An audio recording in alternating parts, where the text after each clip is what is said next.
నమస్తే welcome to Vihari TV. గతేడాది September 2న నింగిలోకి దూసుకెళ్లిన Aditya L1 ఉపగ్రహం 126 రోజుల పాటు సుదీర్ఘ ప్రయాణం చేసి నిర్దేశిత కక్షలోకి రేపు శనివారం ప్రవేశించి లాంగ్ రౌస్ పాయింట్ 1 సమీపానికి చేరుకోనుంది. భారత అంతరిక్ష పరిశోధన సంస్థ ఇస్రో ఎంతో ప్రతిష్టాత్మకంగా నిర్వహించిన ఈ సన్ మిషన్ రానున్న 5 ఏళ్ల పాటు సూర్యుడికి సంబంధించిన వివరాలను భూమికి పంపించనుంది. రేపు 6వ తేదీన సాయంత్రం 4 గంటలకు ఆదిత్య L1 శాటిలైట్ తమ గమ్యస్థానానికి చేరుకుంటుందని ఇస్రో తెలిపింది. సూర్యుడికి సంబంధించిన విషయాలను తెలుసుకునేందుకు మొట్టమొదటిసారిగా ఇస్రో నింగిలోకి ఆదిత్య L1 ఉపగ్రహాన్ని పంపించింది. అయితే ఈ ఆదిత్య L1 సుదీర్ఘంగా 4 నెలల పాటు అంతరిక్షంలో ప్రయాణించి రేపు సూర్యుని యొక్క నిర్దేశిత కక్షలోకి చేరనుంది. ఈ కార్యక్రమం కోసం ఇస్రో అన్ని రకాల ఏర్పాట్లు చేపట్టింది. సూర్యుడిపై నిత్యం నిఘా వేసి సూర్యుడిపై ఏర్పడే సౌర తుఫానులను ఈ ఆదిత్య L1 ముందుగానే పసిగట్టి భూమికి సమాచారం ఇవ్వనుంది. భూమికి 15 లక్షల కిలోమీటర్ల దూరంలో ఉన్న లాంగ్ రౌస్ పాయింట్ 1 కక్షలోకి ఇస్రో శాస్త్రవేత్తలు ఆదిత్య L1 ను ప్రవేశపెట్టనున్నారు.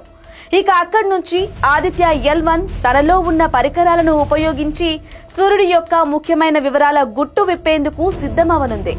సూర్యుడిపై ఏర్పడే sun spots, coronal mass ejections, సౌర జ్వాలల వంటి విషయాలపై మన ఆదిత్య L1 అధ్యయనం చేస్తుందని ఈ ప్రాజెక్టు డైరెక్టర్ నిగర్ షాజీ తెలిపారు.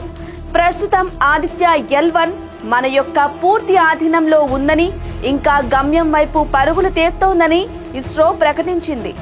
ప్రపంచంలోనే మొట్టమొదటిసారిగా సూర్యుడి కక్షలోకి పంపిన ఉపగ్రహం ఇస్రో తొలి ప్రయోగం కావటం విశేషం. దీంతో పాటు భూమి నుంచి చాలా దూరంకి ఇస్రో పంపించిన ప్రయోగంగా ఆదిత్య L1 రికార్డులలోకి ఎక్కింది.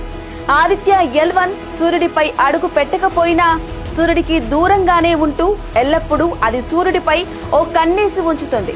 అందులో భాగంగానే సూర్యుడిపై ఏర్పడే సౌర విద్యుత్ అయస్కాంత ప్రభావాల గురించి, ఇంకా సౌర తుఫానుల గురించి వెలువడే చార్జ్ పార్టికల్స్ గురించి ముందుగానే హెచ్చరిక సమాచారం అందిస్తోంది. దానివల్ల ప్రమాదకరమైన తరంగాలు, ఇంకా చార్జ్డ్ పార్టికల్స్ యొక్క ప్రభావం అంతరిక్షంలోని శాటిలైట్స్, ఇంకా భూమిపై ఉన్న పవర్ గ్రిడ్స్ పై పడకుండా గుర్తించి నష్టాన్ని తగ్గించవచ్చు.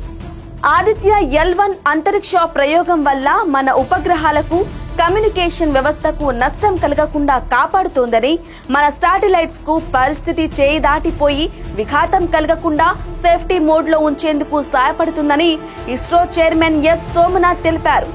అంతరిక్షంలో భారత్ కు 50,000 కోట్ల విలువైన ఆస్తులు ఉన్నాయని, 50కి పైగా వర్కింగ్ శాటిలైట్స్ ఉన్నాయని, వాటిని రక్షించాల్సిన అవసరం ఉందని సోమనాథ్ చెప్పారు. అందులో భాగంగానే ఆదిత్య L1 సౌర తుఫానులపై నిఘా ఉంచి అంతరిక్ష రక్షకుడిగా మారనుందని ఆశాభావం వ్యక్తపరిచారు. For more updates keep watching Vihari TV.